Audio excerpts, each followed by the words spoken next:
저는 서울 노원구에 거주 중인 30대 중반의 여자입니다. 재택근무를 하며 집에만 있다 보니 시간이 어떻게 가는 줄 모르겠네요.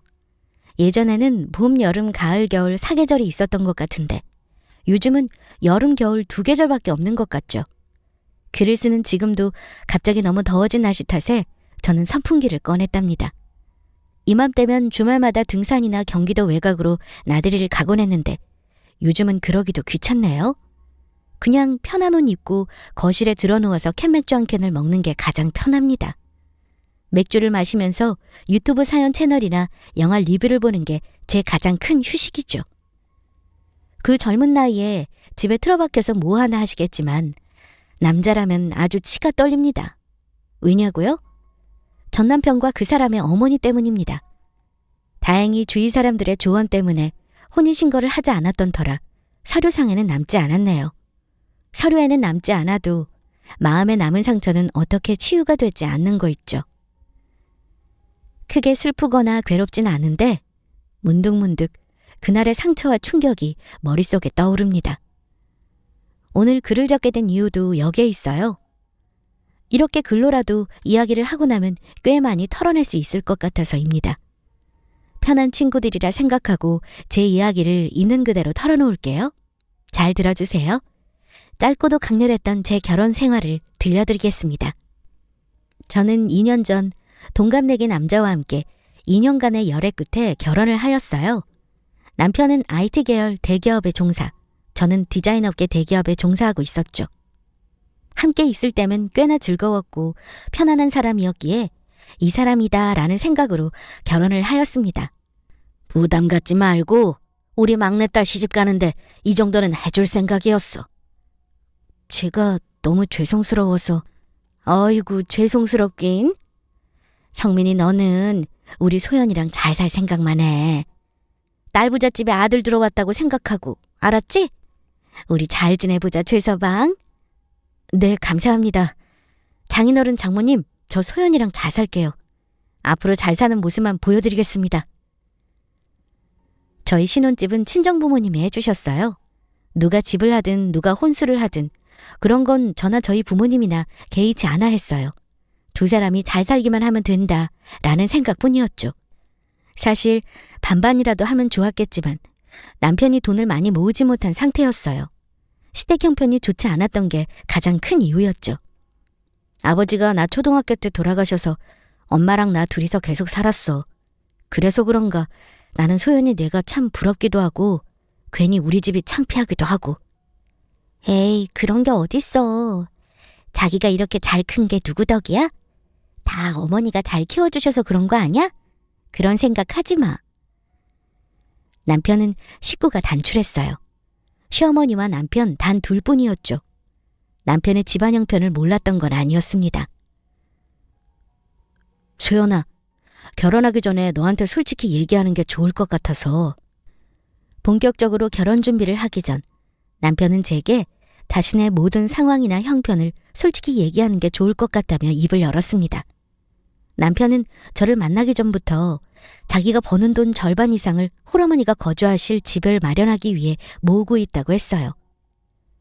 그래서 내가 지금 가진 돈이 얼마 없어.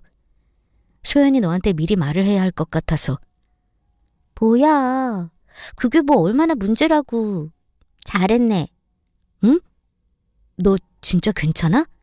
응, 진짜 괜찮아. 잘했어. 어머니 집 지어드리는 거 잘하는 거라고 생각하는데? 잘했어. 돈이야 앞으로 살면서 우리가 같이 모으면 되는 거지. 시어머니가 거주하실 수 있는 집을 짓는 거, 그거 정말 잘된 일이라고 생각했어요. 속물이라고 하실지 모르지만 사실 제 입장에서는 홀어머니를 모시고 있는 남편과의 결혼이 부담스러웠거든요. 남편이 저와 지내면 시어머니는 혼자 계셔야 할 텐데 연애 당시만 해도 남편이 효자라는 걸 알고 있었거든요. 그래서 혹시나 결혼하고 나서도 시어머니를 모시고 살아야 하는 건 아닌가 한편으로 계속 걱정하고 있었기 때문입니다. 30여 년을 남남으로 살아온 시어머니와 갑자기 한 지붕 아래 같이 산다는 게 괜히 부담스러웠었거든요. 그래서 남편에게 이야기를 듣고 난 후 오히려 마음은 가벼워졌었습니다. 처음에 시어머니와 저는 사이가 좋았습니다. 물론 결혼 전까지만 이었지만요. 소연아, 내가 60대 아줌마여도 마음만큼은 청춘인 거 알지? 나는 너희 둘이 사는 거에 관여할 생각 전혀 없어. 시어머니를 제대로 알기 전까지 저는 그분이 참 신세대 마인드를 갖고 계신 분이라고 생각했습니다. 당시에는 정말 그러셨어요. 괜히 격식 차리지 말자면서 같이 식사하는 자리도 한 번 정도?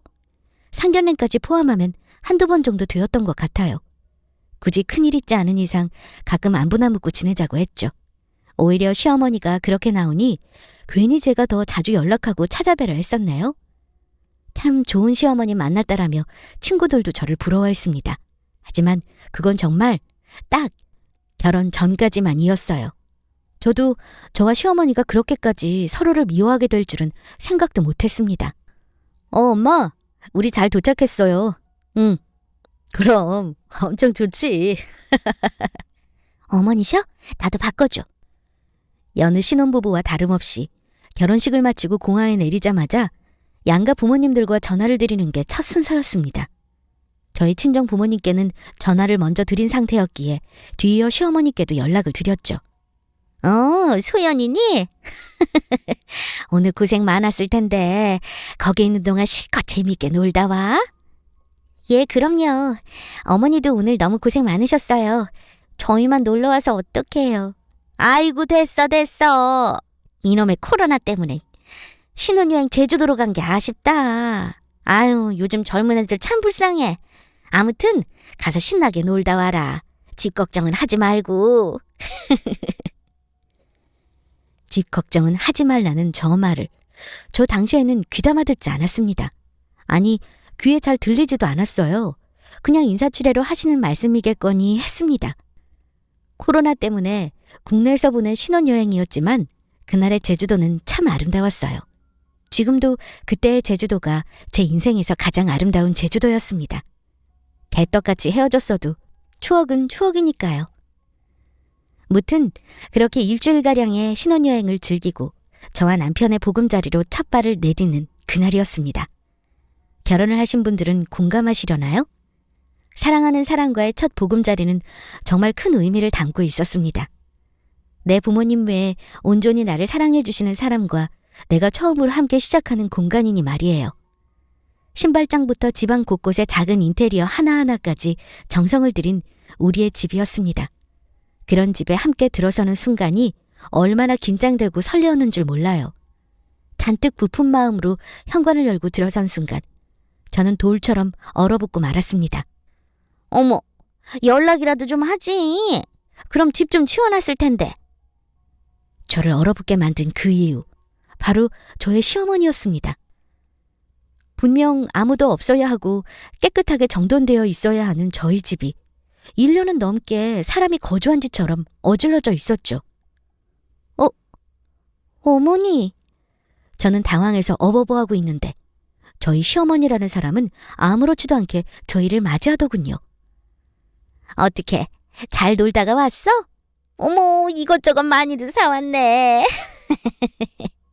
어머, 이거 화장품이야? 안 그래도 파운데이션 다 떨어졌는데 잘 됐다. 잠깐 나랑 얘기 좀 해. 한껏 들떠있는 시어머니는 저는 안중에도 없었어요. 뭘 사왔나 저희가 들고 온 짐가방에만 관심이 있었죠. 저는 표정관리가 되지 않아 남편을 따로 불러냈습니다. 이게 어떻게 된 거야? 어머님이 왜 집에 계셔? 집 비밀번호는 어떻게 알고 들어오신 거고? 그게 내가 자기한테 얘기를 한다는 게 여행하느라 나도 들떠서. 뭐? 들떠도 그렇지. 이런 일은 나한테 미리 얘기해서 상의했었어야지. 그게 집 완공이 미뤄져서 엄마가 지내실 곳이 없어서 그랬어. 엄마는 내가 당연히 자기한테 말한 줄 알고 계셨고. 미안해. 내가 중간에서 전달을 못했다. 아휴, 지금 생각해도 속이 터지는 거 있죠. 분명히 신혼여행 가 있는 동안 시어머니가 지내실 집이 완공이 되어서 그 안에 이사하시는 거로 들었는데, 그래서 이사 비용도 남편이 미리 다 지불한 거로 알고 있었는데, 어머님 당신 집에 계셔야 할 분이 저희 집에 떡하니 들어와 계시니 제가 얼마나 당황했겠어요? 솔직히 너무 기분 나빴습니다. 앞에서 말씀드렸다시피 소품 하나하나 정성 들여 꾸며놓은 집인데 거실에는 이불이 나와 있고 부엌에는 설거지도 안 된 냄비가 쌓여 있었어요. 전달을 못했다. 그렇게 얘기하면 다 끝이야? 그래서 어머니 언제 집으로 가시는데? 완공은 언제 된다고 하는데? 공사기간이 업체 탓으로 미뤄진 거면 그쪽에서 시간을 단축해주든가 공사대금을 깎아주든가 해야 할 거 아니야. 대금도 할인해주기로 했고 엄마도 2주 내로 이사 가실 거야. 내가 정말 미안해, 소연아. 입장 바꿔 생각해서 내가 소연이 내 입장이었어도 충분히 당황스럽고 기분이 나빴을 거야. 정말 미안해. 내가 미리 말을 했어야 하는데. 진짜 미안. 내가 나가서 싹 다 치울게. 응? 미안해, 자기야. 어쩌겠어요. 당장 가실 곳도 없으신데. 저희 신혼집이니 나가세요 라고 할 수도 없는 노릇이었고 일단 2주 정도면 이사를 하신다니 그냥 지내기로 했습니다. 그런데 2주가 그렇게 긴 시간인지 저는 몰랐어요. 분명 2주라고 했는데 2주가 한 달이 되고 2달 가까이 시간이 가기 시작했죠. 누구세요? 시어머니가 집에 계신 후 내내 집에는 사람들의 방문이 끊이질 않았습니다. 누구였냐고요? 예, 택배입니다. 김숙자님 본인 되시나요? 택배 기사님들이었어요. 각종 홈쇼핑, 인터넷 등등 온갖 곳에서 오는 시어머니의 쇼핑 목록이었습니다. 대체 돈은 어디서 벌어서 쓰시는 건지 하루가 멀다고 쇼핑을 했어요. 그러면서 점점 저희 집 작은 방에는 시어머니의 물건이 채워지기 시작했죠. 거실을 지나다 시어머니 방을 보게 되는 순간 덜컥 겁이 났습니다. 이러다 여기서 사시는 거 아니야? 할 만큼 말이에요. 이건 잠시 머물다가 가실 짐 상태가 아니었죠. 도저히 안 되겠다 싶어 그날 저녁 남편을 불러 세워 얘기를 했습니다. 집은 아직도 공사 안 끝난 거야? 벌써 2달이 다 돼가는데 거기 무슨 문제 있는 거 아니야? 아니야, 공사가 잘 되는데 요즘에 뭐 자재 이런 게 수급이 안 된다나 봐. 그럼 대체 언제 된다는데? 솔직히 말해서 나 불편해.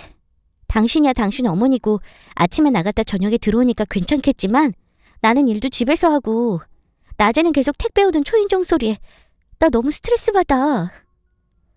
정말 스트레스였습니다. 남편이 출퇴근을 하지만 저는 재택근무로 전환되어서 집에서 일했거든요. 장소만 바뀌었을 뿐이지 아침부터 오후까지는 저도 직장 일을 하느라 정신이 없었습니다. 그런데 거기에 시어머니까지 집에 계시니 업무가 많은 날은 정말 정신이 2배로 없었어요. 알았어. 내가 공사업체에 독촉해볼게.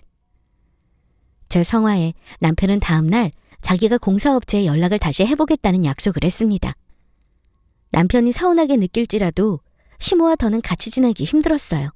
너무 불편했고 솔직히 신호는 둘이서 알콩달콩 지내는 재미라는데 그런 건 하나도 찾아볼 수가 없었죠. 진짜야? 말만 하지 말고 꼭 물어봐. 안 그러면 내가 거기 업체 찾아갈 거니까.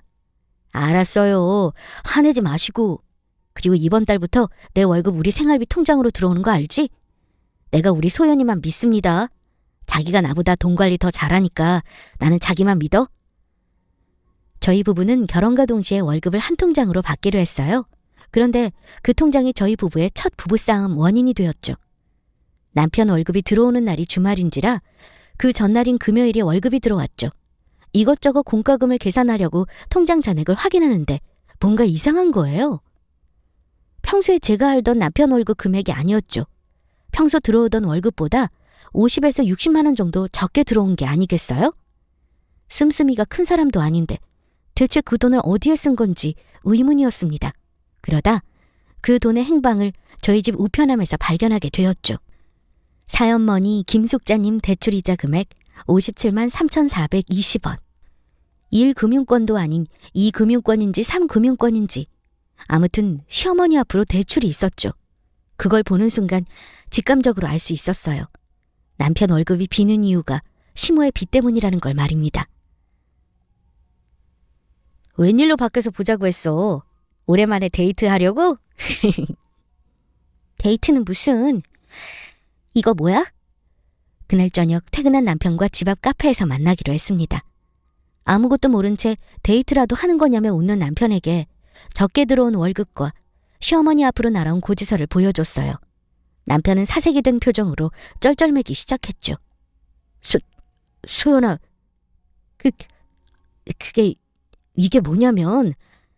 더듬지 말고 똑바로 말해. 이게 뭐냐고. 당신이랑 어머니 대체 뭐를 얼마나 숨기고 있는 거야? 그러니까 그게... 뒤이어 남편 입을 통해 들은 이야기는 가히 충격적이었습니다. 이걸 어떻게 해야 하나라는 생각이 들었죠. 그 빚은 시어머니가 진 빚이 맞았어요. 시어머니는 부동산 투자를 하겠다며 이곳저곳 돈을 끌어다 투자를 했다고 했습니다. 그런데 투자하는 족족 다 사기를 당하는 탓에 그 돈을 다 날려먹었다고 했죠. 그럼 어머니 집 공사한다는 건 그건 뭐야? 그게 공사하는 거 없어. 계속 엄마 빚 갚는 거로 나갔던 거야. 우리 결혼하기 직전에도 엄마가 살고 계시던 전셋집 그거 날려서 당장 지낼 곳이 없었어. 지금도 내가 계속 엄마 지낼 집 알아보고 있긴 한데 쉽지가 않아서. 여러분은 저 말을 듣고 어떠실 것 같으세요? 저는요, 정말 기가 차서 말이 안 나왔습니다. 시어머니 집을 짓고 있다는 건 거짓말이죠. 남편 월급에서 시모가 사고친 대출이자가 나가죠? 사기 결혼을 당한 것 같았어요. 지금 나랑 장난해? 어떻게 나한테 그런 걸 숨길 수가 있어? 내가 계속 모를 줄 알았어? 당신이 나 계속 속일 수 있을 거라고 생각한 거야? 어쩌면 나한테 이럴 수가 있어? 내가 속이려고 속인 게 아니었어. 나도 어쩔 수가 없었다고. 소연이 너랑은 죽어도 헤어지기 싫은데 내 상황 다 얘기할 자신은 없고. 차가워. 변명이라고 저딴 말을 내뱉는 남편에게 앞에 놓인 음료를 그대로 끼얹었습니다. 돈이 얼마나 나가고 이런 걸 떠나서 남편이 저를 속였다는 사실에 눈물이 말도 안 되게 쏟아져 나왔습니다.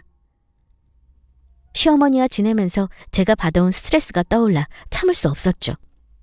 차라리 솔직히 말을 하던가. 내가 그동안 너희 엄마 때문에 얼마나 힘들었는 줄 알아? 네, 겨우 2달이었지만 저는 시어머니와 지내면서 말도 안 되는 일을 많이 겪었습니다. 시집살이라면 시집살이라고 할 수 있겠네요.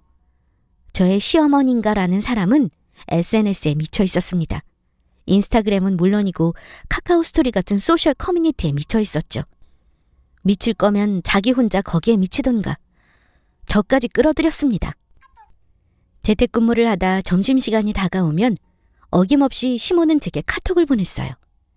SNS에 올라와 있을 법한 예쁘게 세팅된 양식 요리를 말입니다.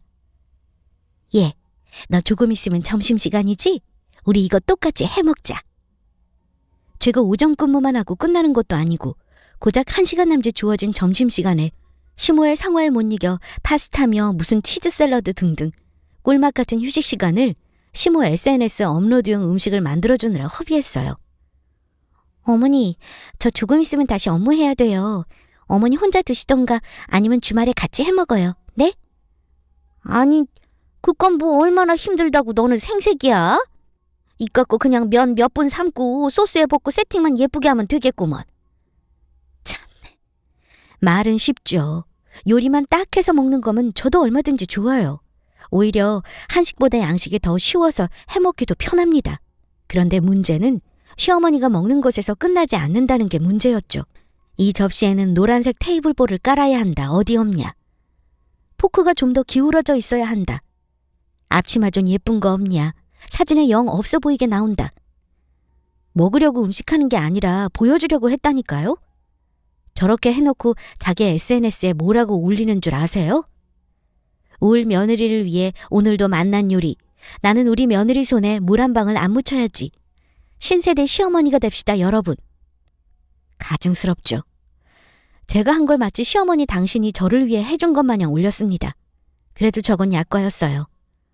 어머니, 자꾸 이런 거 주우시지 말라니까요. 저희 집에 이런 거 두고 싶지 않아요. 얘는? 소연아, 너 옛날 같았으면 상상도 못할 일이야. 이거 보기에 멀쩡하고만 뭐 잘못된 거라고 집안에 못 둔다는 거야, 정말? 바로 물건을 주워오는 것이었습니다. 아니, 홈쇼핑에서 그렇게 펑펑 돈을 쓰시면서 왜 물건을 주워오시냐고요. 그렇게 돈을 써대는 양반이 있죠. 시모가 주워온 물건을 버릴라 치면 아낄 줄 모른다는 둥 저런 소리를 해댔습니다. 그래요. 좀 멀쩡한 걸 가져오셨다면 몰랐겠네요. 어디서 누가 어떻게 쓴 건지 알 수도 없는 의자며 낡은 테이블, 너무 싫었습니다. 그리고 이 부분은 무엇 때문인지 모르지만 시모가 집에 칠을 다 벗겨진 작은 밥상을 들고 온 적이 있었거든요. 그런데 제가 그날부터 계속 가위에 눌렸습니다. 소연아, 너 얼굴이 왜 이래? 몰라. 나 계속 가위 눌려. 악몽만 꾸고. 너무 힘들다 진짜. 일주일가량을 넘게 가위의 악몽에 시달렸어요. 제 얘기를 들은 친정엄마는 노발대발 난리치셨죠. 왜 누가 쓴 건 줄도 모르는 물건을 집에 들여놓냐고 말이에요. 당장 갖다 버리라며 난리를 치셨죠. 내가 못 버리겠으면 내가 가서 버려주겠다고 말입니다. 친정엄마의 말을 듣고 저도 그 밥상 때문일지도 모른다는 생각에 그걸 그 길로 밖에 내다 버렸어요. 참네. 그랬더니 정말 그날부터 가위는커녕 늦잠을 잘 만큼 숙면을 취했습니다. 그런데도 저희 시모는 계속해서 물건을 주워왔어요. 이건 안 되겠다 싶어 저도 머리를 썼죠. 눈에는 눈, 이에는 이 아니겠습니까? 시모가 물건을 주워올 때마다 저도 시모가 새로 주문한 홈쇼핑 물품들을 그대로 처분했습니다. 버렸을 리가요. 중고마켓에 팔았어요. 예, 너 그걸 네가 왜 갖고 나가? 아, 이거요? 이거 중고거래 때문에요. 하루는 시모가 새로 주문한 화장품 세트를 중고거래하러 나가는 날이었어요. 그날도 시모는 어김없이 이상한 물건을 주워왔고요. 시모는 왜 자기 물건들을 내 마음대로 갖다 버리냐며 제게 화를 냈습니다. 얘 아주 웃기는 애네. 아니 내 물건을 왜 네 마음대로 갖다 버려? 이리 내놔. 어머? 이리 안 내놔? 그러는 어머님은 왜 제 집에 어머니 마음대로 주워온 물건을 두세요? 제가 분명히 싫다고 여러 번 말씀드렸는데? 내가 너랑 같아? 얘가 아주 웃기고 있어. 빨리 안 내놔? 다를 건 또 뭐예요? 저도 이 정도 참은 거면 많이 참은 거예요. 어머니가 계속 주워오시면 저도 계속 어머니 물건 갖다 팔 거예요. 아무튼 이거 거래 약속한 거라 저 지금 나가봐야 해요. 그러니까 앞으로도 어머니 물건 팔리는 거 보고 싶지 않으시면 어머니도 그만 주워오세요. 아니 뭐 저런 게 다 있어. 야! 별 수 있나요? 제가 무슨 보살도 아니고 저도 저희 집에 자기 마음대로 물건 갖다 놓는 거 싫었습니다. 아무리 말을 해도 못 알아들으시니 어쩌겠어요? 행동으로 보여줘야죠. 그렇게 몇 차례 중고거래가 있고 나서야 시어머니는 물건을 주워오는 걸 멈췄습니다. 하지만 이렇게 해프닝이 끝나면 고부 갈등이 아니겠죠? 제발 그만 멈춰줬으면 좋으련만 저희 시어머니의 막무가내 행동은 도를 넘어서기 시작했어요. 고부 갈등의 정점을 찍은 그 문제는 바로 술이었습니다. 술이요. 제가 시모의 그 술사랑 때문에 얼마나 힘들었는 줄 몰라요. 어머니, 어디 가세요? 나 모임 있잖아. 이따 보자. 참네. 무슨 놈의 모임이 그렇게나 많은지. 저와 남편이 주 5일 근무를 하는 것처럼 시어머니는 주 5일 모임을 나갔습니다. 개근상이 있다면 저희 시어머니 것이었을 거예요. 오늘은 등산 모임, 내일은 배드민턴 모임, 남편이 어릴 때 다니던 유치원 학부모 모임 등등. 어떻게 그 많은 모임을 유지하나 싶을 만큼 많은 모임을 나갔다니까요? 제가 한참 일하는 시간대에는 자기 점심 먹어야 한다고 사람들 힘들게 하더니 제가 일을 마칠 시간만 되면 자기도 나갔어요. 마치 직장인이 퇴근 후 동료들과 술 한잔하러 나가듯 말입니다. 나가서 사회활동 하시는 거 좋다 이거예요. 얼마나 좋아요. 저는 저희 친정부모님이 나이가 드시면 드실수록 더욱 바깥 생활을 하셔야 한다고 생각하는 사람입니다. 자꾸 사람도 만나고 활동을 하셔야 젊게 사실 수 있다고 생각해요. 그런데 저희 시모라는 사람은 활동을 해도 너무 많이 활동을 했습니다. 몸을 가눌 수 없을 만큼요. 문 열어라. 문! 모임을 나간다고 멀쩡하게 두 발로 걸어 나가고서는 들어올 때는 개발 세 발로 들어오는 게 일상이었어요. 그것도 늦은 시간에 말입니다. 평소에 다른 일이 없으면 남편이 시모를 태우러 갔죠. 그것도 정말 마음에 안 들었지만 말이에요. 아무튼 그래도 남편이 서울에 있을 때는 그나마 다행이었습니다. 어머니, 어디시라고요?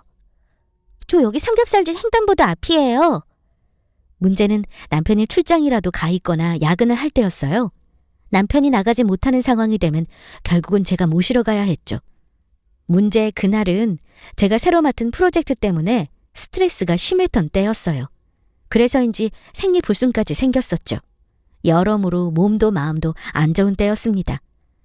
가는 날이 장날이라고 하필 그날 남편도 야근 때문에 회사에 묶여 있었죠.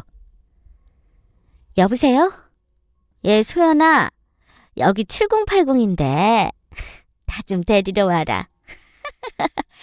다들 짠! 여보세요?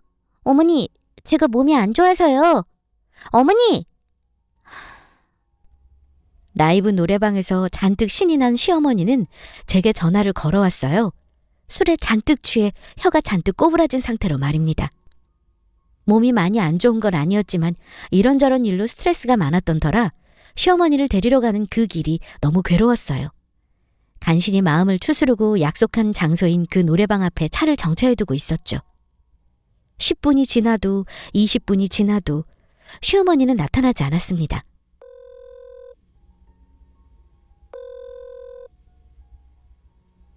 고객이 전화를 받지 않아 삐 소리 이후 음성 사상으로 연결됩니다.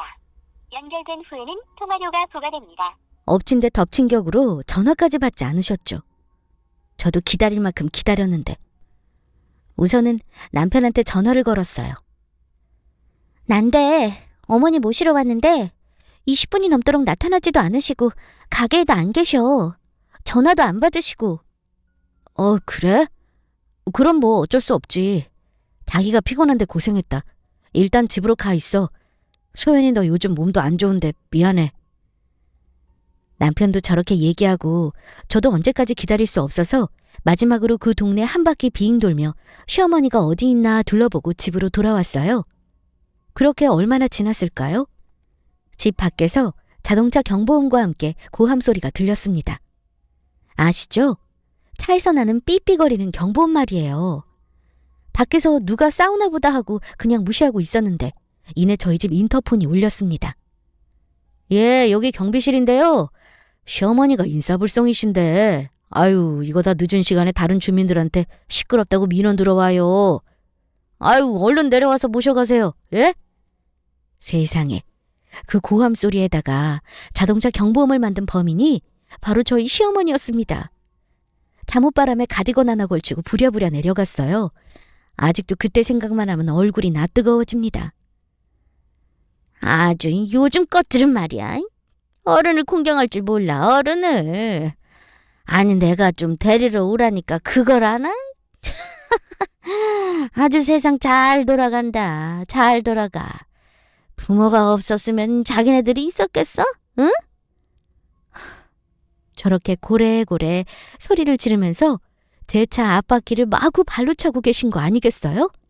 이미 몇몇의 동네 사람들은 웅성거리며 그런 시모를 멀찌감미서 구경하고 있고 경비 아저씨는 잔뜩 화가 나셔서 시모를 붙잡고 있었습니다. 불이 나게 뛰어갔어요. 얼마나 민폐예요, 그게. 어머니! 죄송해요, 아저씨. 아유, 얼른 모시고 들어가요. 한참을 이러고 계셨어요. 네, 죄송합니다. 어머니, 저희 들어가요. 술을 왜 이렇게 드셨어요? 이건 아잉. 어디서 그런 힘이 나오는 건지 시모는 제 팔을 휙 하고 뿌리쳤어요. 그 힘에 제가 휘청일 정도였습니다. 시모는 저를 죽일 듯이 노려보며 소리쳤어요. 너 말이야. 내가 좀 데리러 오라니까 그거를 안 오니? 응? 모시러 갔는데 어머니 전화도 안 받으시고 가게에도 안 계셨잖아요. 그러면 네가 그 동네를 돌아서 내가 있는 곳을 찾아왔으면 되는 거 아냐? 네가 나 무시하는 거 모를 줄 알아? 말로만 왔다고 하고서 안 왔을지 내가 어떻게 알아? 어떻게 하냐고? 대화가 안 통했습니다. 시몬은 계속해서 저런 말을 해댔어요. 심지어 동네 사람들한테 제 험담을 해댔습니다. 아니, 저기요들! 내 말 좀 들어봐요. 얘가 내 며느리인데 얘가 자기 돈 좀 번다고 얼마나 시어미를 무시하는 줄 몰라요. 대기업 다녀서 좋겠다 그래. 응? 너만 대기업 다니냐? 내 아들도 대기업 다녀 이거사. 뭐 대충 저런 내용이었네요. 경비 아저씨가 말려도 말을 듣질 않고 움직일 생각도 안 하셨죠. 저도 화가 날 대로 나 있는 상태였습니다. 어머니, 안 들어가실 거예요? 그래, 안 들어가. 그럼 들어오지 마세요. 저는 들어갈게요. 그 사람 올 때까지 여기서 계속 이렇게 계시든가 알아서 하세요. 아이고, 세댁! 고집불통의 시모를 달래고 싶지도 않았어요. 아나무인으로 행동을 하는데 저도 너무 버거웠습니다. 집으로 돌아가는 저를 동네 아주머니가 말리셨죠. 술에 취해서 그러신 것 같으니 일단 달래서 들어가라고요. 도와주신다면서 말입니다. 대체 이게 무슨 개망신인 건지 눈물이 날 것 같았어요. 그때 마침 야근을 마치고 돌아오던 남편이 저와 시어머니를 발견했죠. 남편이 오고 나서야 겨우 상황을 정리할 수 있었습니다. 남편은 그날 새벽까지 제게 사과를 했고 정작 범행을 저지른 시어머니는 다음날 아무 기억도 나지 않는다며 북엇국을 한솥 드셨죠. 함께 지내면서 별탈이라도 없었으면 몰라도 하루하루를 사건사고를 몰고 다니는 시어머니가 하다못해 남편에게 대출이자까지 찍게 만든다니 더는 그냥 두고 볼 수 없었습니다. 남편에게서 시모의 빚과 남편이 제게 한 거짓말을 알게 된 그날 저는 카페를 먼저 나와 집으로 곧장 향했어요. 남편은 정신없이 저를 뒤쫓아왔죠. 집에 들어서자마자 저는 곧장 안방으로 들어갔습니다. 그 상태에서 시모를 마주했다가는 무슨 일을 벌여도 버릴 것 같았거든요. 차마 친정 부모한테는 말도 못하겠고 이게 무슨 일인 건지 흔히들 말하는 사기 결혼을 당한 것만 같아서 감당되질 않았어요. 이걸 어디서 어디까지 받아들여야 하는 건지 못 받아들이면 내가 이상한 사람이 되는 건지 혼란스러울 따름이었죠. 그렇게 혼자 괴로워하던 그때 뒤이어 남편이 방 안으로 들어왔습니다. 남편은 그대로 무릎을 털썩 꿇은 채 제게 빌기 시작했어요. 소연아, 내가 속이려고 속인 건 아니었어. 정말 미안해. 사실대로 얘기하면 소연 네가 나랑 결혼 안 한다고 할까봐 너랑 헤어지게 될까봐 그랬어. 정말 미안해. 손이 발이 되도록 싹싹 비는데 그걸 지켜보는 것도 말 못할 노릇이더라고요. 쉽사리 말을 할 수가 없었던 저는 한동안 침묵을 유지했습니다. 남편 역시 제가 무슨 말을 할까 두려워 함께 입을 다물고 있었죠. 한참의 침묵을 깨고 저는 입을 열었어요. 당시에 제가 할 수 있는 최선의 선택을 찾았기 때문이었죠. 어머니, 따로 지내실 집 구해드려. 그리고 대출이자는 당신이 알아서 갚아. 그것 때문에 우리 둘 사는데 문제 없게, 차질 없게 당신이 알아서 갚아.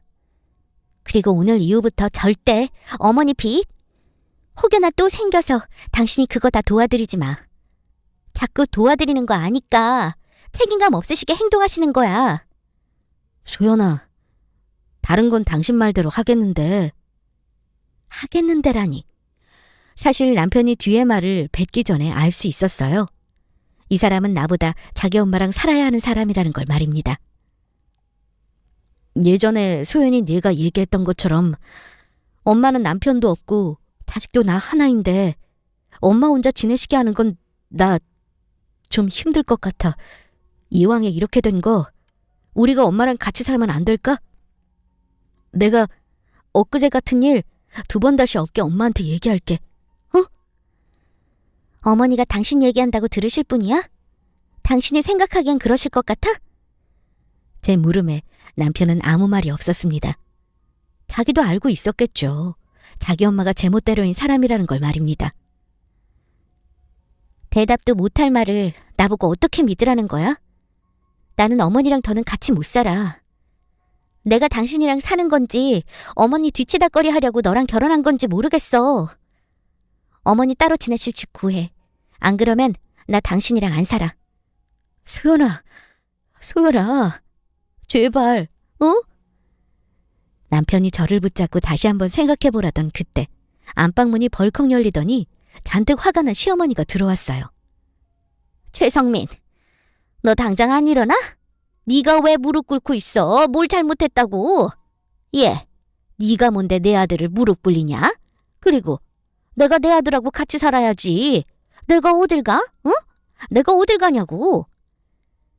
시몬은 남의 말을 들을 생각조차 없는지 자기 말만 계속해대기 시작했습니다. 내가 이러려고 우리 성민이 힘들게 키워서 너 같은 애랑 결혼시킨 줄 알아? 엄마, 너는 가만히 있어. 네가 얘기해봐. 내가 우리 성민이 너 같은 거한테 보내려고 그렇게 힘들게 키운 줄 아냐고. 내가 말을 안 해서 그렇지? 내가 밤에 잠을 못 잔다. 응? 너 같은 애 말고 우리 성민이 좋다고 줄 섰던 애들 중에 좀 더 참하고 능력 있는 애랑 결혼시켰어야 하는데 하면서 땅을 치느라 잠을 못 자. 참, 정말 헛웃음이 났습니다. 막말로 저희 부부 결혼해서 사는 모습을 본 제 주변 지인들은 물론이고 남편 친구들까지도 하나같이 입모아 말했어요. 제가 아깝다고 말입니다. 혼수며 집이며 다 저희 집에서 했고 회사 내에서 직급도 제가 남편보다 더 높았어요. 연봉도 높았고요. 어머니, 말씀은 바로 하셔야죠. 저야말로 성민 씨보다 훨씬 잘난 사람 만날 수 있었어요. 제가 성민 씨 재력이나 능력 보고 결혼한 줄 아세요?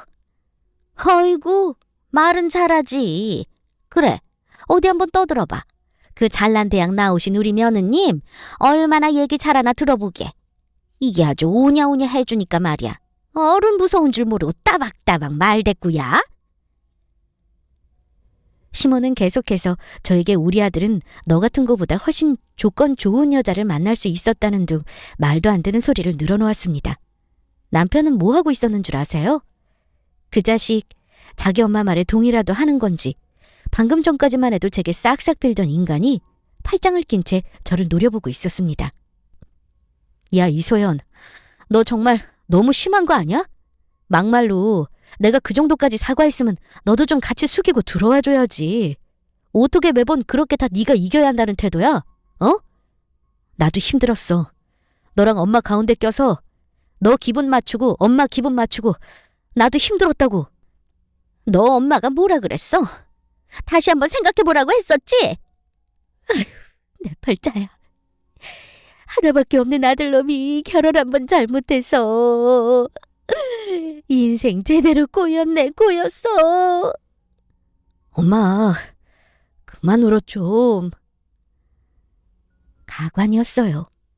아주 둘이서 서로 부둥켜안고 꺼이꺼이 울고 있는데 제가 그 두 사람 사이에 낀 이방인 같더라고요. 한참을 바라보는데 정신이 번쩍 들었습니다. 이대로 계속 살았다간 내 인생 말아먹겠구나 하고 말이에요.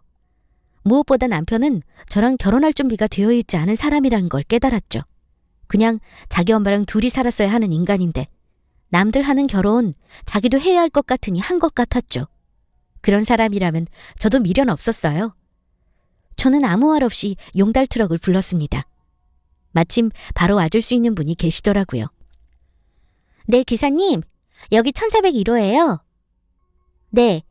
오셔서 저희 호수 말씀하시고 방문 촬영이라고 하시면 돼요. 네, 이따 뵙겠습니다. 당신 지금 뭐 하는 거야? 누가 오는데? 제 행동에 남편과 시모는 당황한 듯 했습니다. 저는 대꾸조차 하지 않은 채 그대로 남편과 시모짐을 싹 빼기 시작했어요. 당신 지금 뭐 하는 거냐니까?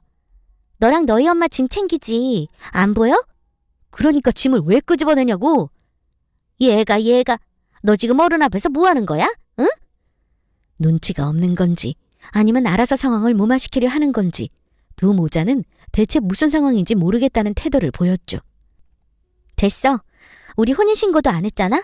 그냥 여기서 헤어지자. 나는 너희 엄마랑 못 살겠고 너는 너희 엄마 없으면 못 살겠다며. 그러니까 나만 빠지면 너랑 너희 엄마 둘이 행복하게 살 수 있을 거 아니야? 그러니까 헤어지자고. 용달 아저씨 30분 정도 뒤에 오신다니까 그때까지 이 짐 들고 1층으로 내려가. 그제야 상황이 안 좋은 걸 알게 된 남편은 또다시 제게 빌기 시작했습니다. 소연아, 지금 너 너무 감정적인 것 같아. 응? 일단 오늘은 이쯤에서 하고 내일 다시 얘기하자. 내가 엄마 집 따로 알아볼게. 응? 어머, 너 지금 무슨 소리 하는 거야? 아, 엄마 좀... 소연아, 응? 하지만 이미 늦었죠. 저는 눈 하나 깜짝 안 하고 남편과 시모의 짐을 그대로 1층으로 옮겼습니다. 용달 아저씨가 도와주셔서 금세 짐을 실을 수 있었죠. 아, 안 갈 거예요? 출발할 시간이 되었는데도 남편과 시모는 꼼짝할 생각을 안 했죠. 얘, 너 이러는 거 후회한다? 응? 일단 성민이 얘 말대로 우리 내일 다시 얘기하자. 응? 그래, 소연아, 응? 제발, 너 갑자기 왜 이래? 뭐가 갑자기야? 내가 갑자기 이랬어? 내가 미친년도 아니고 무슨 갑자기라는 거야? 내가 너한테 몇 번 얘기도 하고 신호도 줬지? 적당히 좀 하라고? 그거 무시한 거 너랑 너희 엄마야. 어차피 혼인신고도 안 했으니까 서로 서류에도 안 남아. 친척들한테 좀 창피한 거 빼고는 없으니까 여기서 끝내자. 지금 안 나가면 나 경찰에 신고할 거야. 여기 우리 집인 거 알지? 가택 침입죄로 신고해줄까? 그럴까요, 어머니? 소연아, 빨리 나가. 나 이거 통화 버튼 누르기 전에. 남편과 시어머니는 그제야 삐질거리며 집 밖으로 나갔습니다. 제가 핸드폰에 눌러놓은 112 화면을 보여줬거든요. 그 후로 저희는 헤어졌어요. 참 허무하죠? 그 사람이랑 연애를 시작하고 설레는 마음으로 함께 결혼 준비를 하고 그 모든 과정이 행복했고 설렜는데 헤어지는 건 한순간이더군요. 그렇게 말도 안 되게 남남이 되었습니다. 그때 질려서인지 지금은 남자를 갖다 준다고 해도 만나고 싶지가 않네요. 지금은 그냥 이렇게 저 혼자 제 일 하면서 가끔 친구들 만나 한강이나 가고 하는 게 제일 행복합니다. 개인적인 소망이지만 제 전남편이 결혼을 안 했으면 좋겠네요. 괜히 남의 귀한 집 딸들 인생 망칠까봐 말입니다. 아, 이렇게 얘기 적고 나니 기분이 훨씬 좋아졌어요. 그럼 이만 길고도 길었던 오늘의 이야기를 마무리하겠습니다. 모두들 안녕!